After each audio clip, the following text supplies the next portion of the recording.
Hi, it's Alexis. Welcome back. I am relationship recovery coach. I can help you get back with your ex. And in today's video, we're going to talk about something a little bit different than usual because it could relate to you if you are in a couple, if you're in a relationship at the moment. I'm going to explain you the 12 signs your relationship is toxic. So, what's the first one? The first one is that you see that there's a lack of support from your partner. For instance, when you feel down or when you need some help, I don't know, moving things around, I don't know, you're moving place, but your partner is not here to support you. That could be a sign that your relationship is toxic. The second one is around toxic communication. So your partner could tell you things around your weight or telling you things or weighing you down a little bit. All these kind of negative comments could really affect you and could be a sign of a toxic relationship. Number three is jealousy. Some people think that jealousy is a sign of love, and we do believe, our community believes, and actually not only our community of coaches and relationship experts, but science and literature proves that you don't need to be in love to be jealous, or it's not because you're jealous that you're in love. You could be jealous and not being in love. Actually, jealousy is really bad because it's also a symptom of someone not trusting the other. And it could lead to really, really bad behavior. I've had cases where people will track what their partner is doing on their phone, following them up. It's all about control in a way, and that is really toxic. So don't think that my partner is jealous because he or she loves me. It's a sign of controlling. She or he wants to control you, which is toxic, basically. Number 4, again, controlling, but really more on the I'm deciding for you. So it's different than jealousy. It's like I'm deciding for the holidays, I'm deciding what we eat, I'm deciding what you eat, I'm deciding where we live, all these kind of things where you don't have the freedom to choose. That's really toxic, and you should run away from that type of relationship. Number 5 is past resentment. I'm going to give you a very extreme example. Let's say you cheated on your ex, or you cheated on your partner a while ago. That's a bit extreme. I'm not judging if it's bad or wrong. These things happen. You can definitely recover from that. But let's say it happened, but you decide to get back together. But every time this comes back again and again in the conversation, everything is a reason to mention that episode. That could mean there's something toxic here, and you should think about it, right? So resentment is very important, as not important, but it's very good sign of that your relation is toxic. Where are my notes? 6, honesty. Honesty, obviously the cornerstone of all relationship. Honesty, trust. You have cases where your partner told you something but doesn't deliver on his or her promises. You discover that he or she lies or hides things. That's a sign that your relationship could be toxic as well. Number 7, lack of respect. Lack of respect of who you are, what you like. Could be a partner who's, again, have very negative comments, doesn't respect your point of view, doesn't listen to you, all these kind of things. And my advice is to draw the line whereafter you don't feel the relationship needs to go. So you need to have the limit of, okay, you told me this, it's really nasty. First warning, yellow card. The next time you speak to me like that, it's over. And that's an advice we give to a lot of our clients sometimes. Rather than accepting everything from the others, which is something some people think that being in a relationship is accepting everything from the other. Being in a relationship is being happy, is two people being happy and together even more happier. If you start to trade off some of what you are for the other, your relationship will not last. So draw the line of what you accept and what you can't accept. Maybe have a break for a week after your partner told you this. I don't know. There's so many things though. But if you feel you were disrespected, and build a relationship stronger based on the fact that after this limit, it's over. You would be, I'd say, happier and also more in line with who you are. If you can't manage to do that and always accept things, then you're getting in a dynamic where the relationship will be even more toxic and toxic. And again, run away from that. Run away from that person. You are not meant to be together. Number 8 is around finances. Finances is not so much about I support the other because he's in trouble.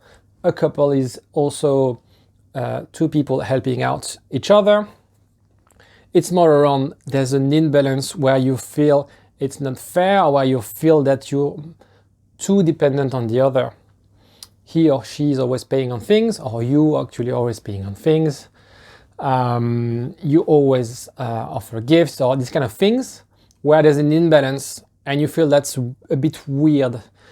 That's a sign of a relationship that is a little bit more toxic than you should. The number nine is the stress. Stress of, and it's a case we see quite often.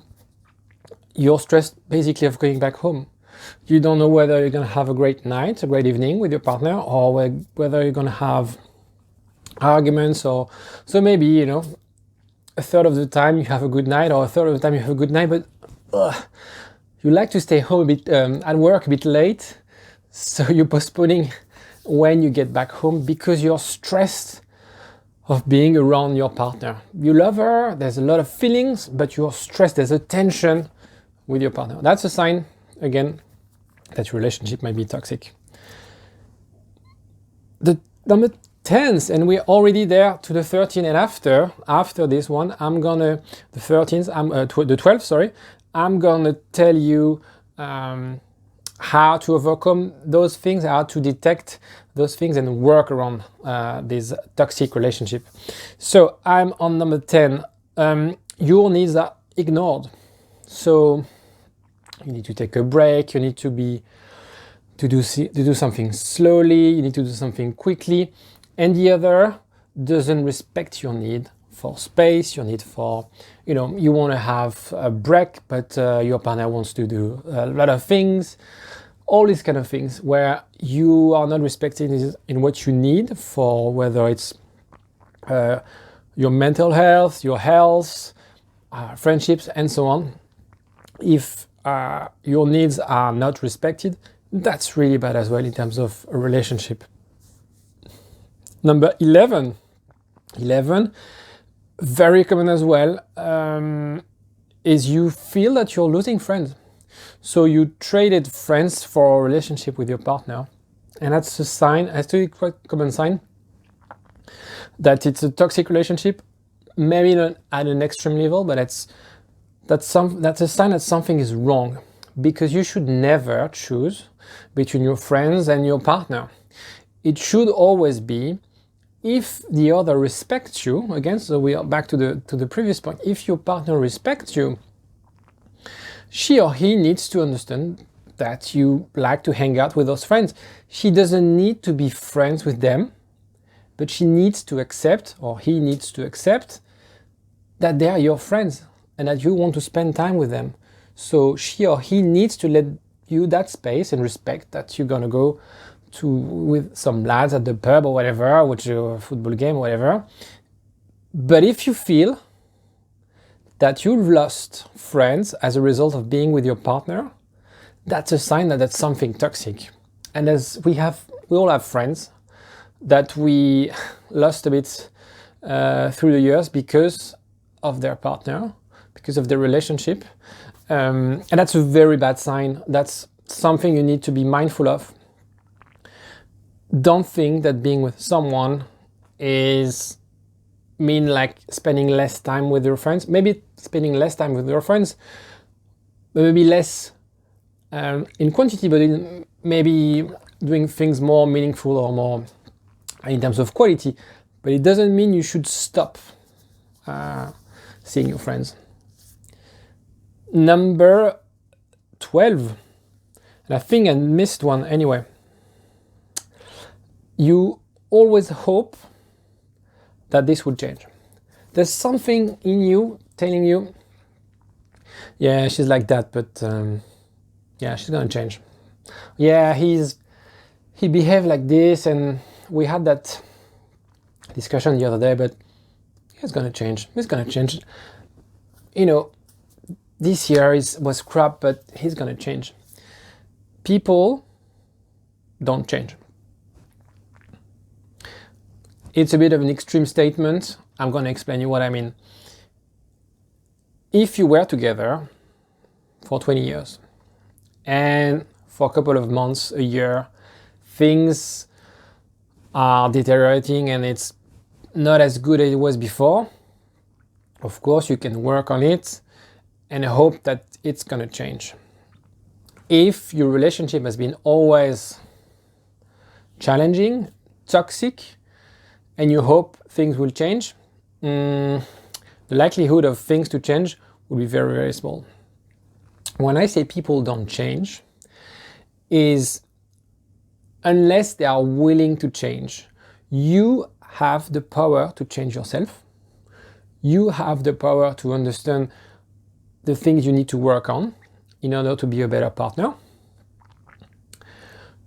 You can have that discussion with your partner, but you should never, ever expect that the other would change, because you're setting goals and expectations that are not necessarily realistic. So thinking, yeah, it's, we have fun most of the time, but yeah, I'm a bit stressed, we always have arguments, but it's gonna be better. If you think that, think again, because that's a sign that it might be a toxic relationship and you might reconsider things. So, there's hope at the end of the tunnel. There's hope at the end of the tunnel. There's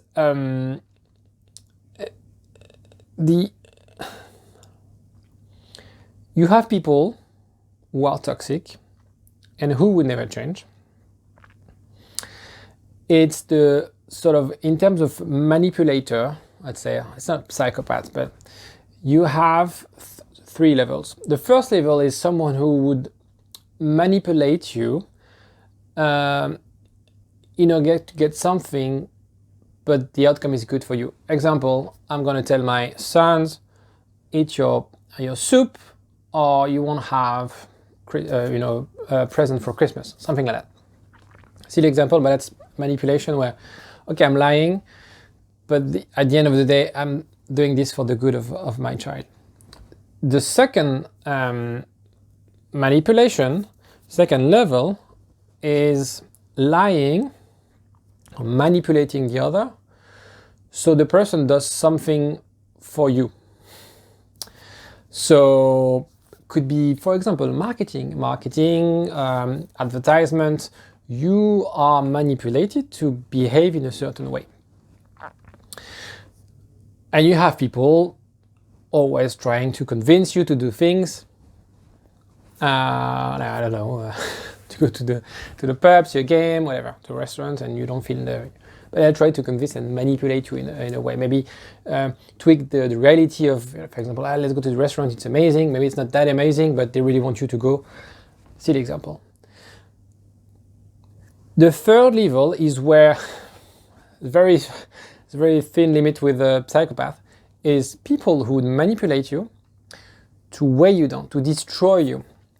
These people you have to run away from. It could be men and women equally, maybe actually sometimes maybe I think more men, but you have to run away from them because this guy would never change.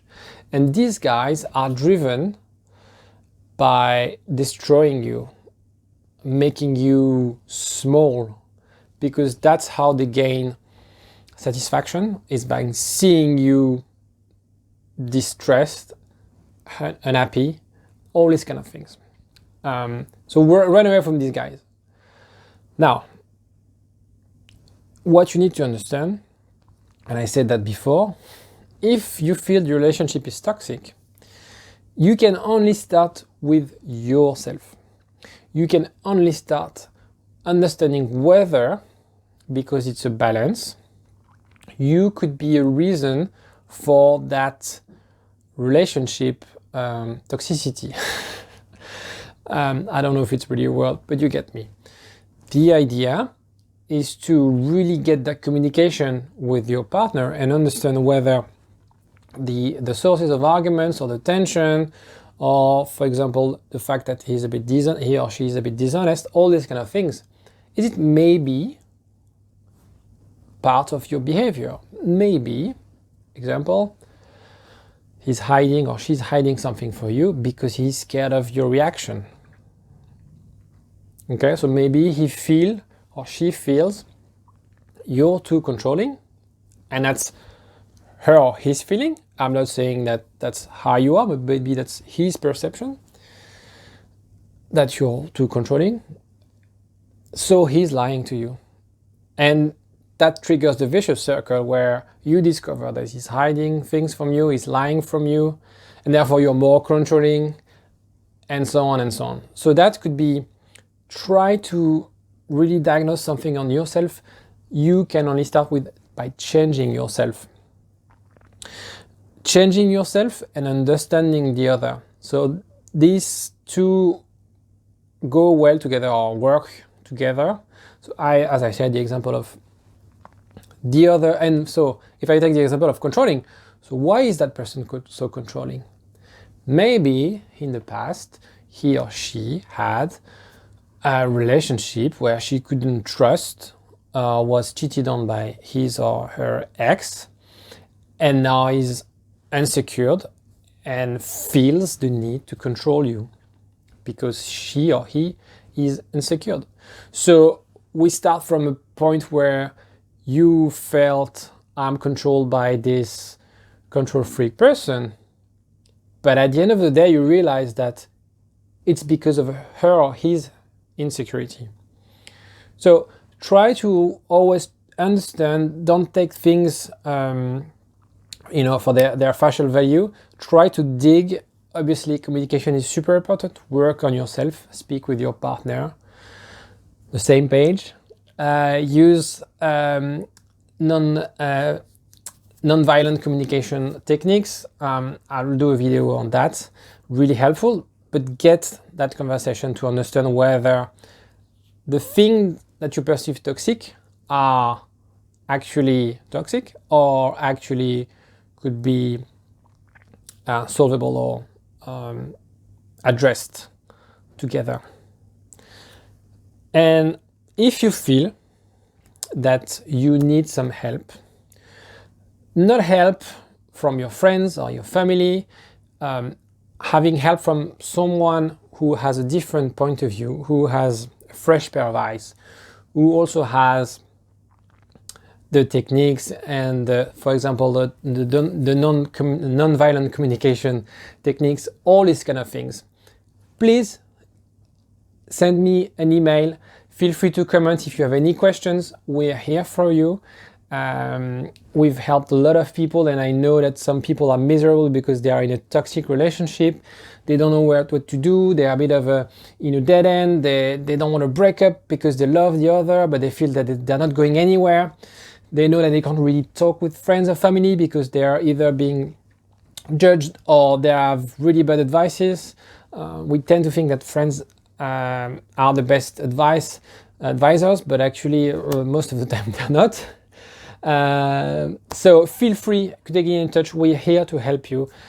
If you found any other signs that your relationship is toxic, or if you have any other comments, please feel free to comment, and I'll see you next time. Bye.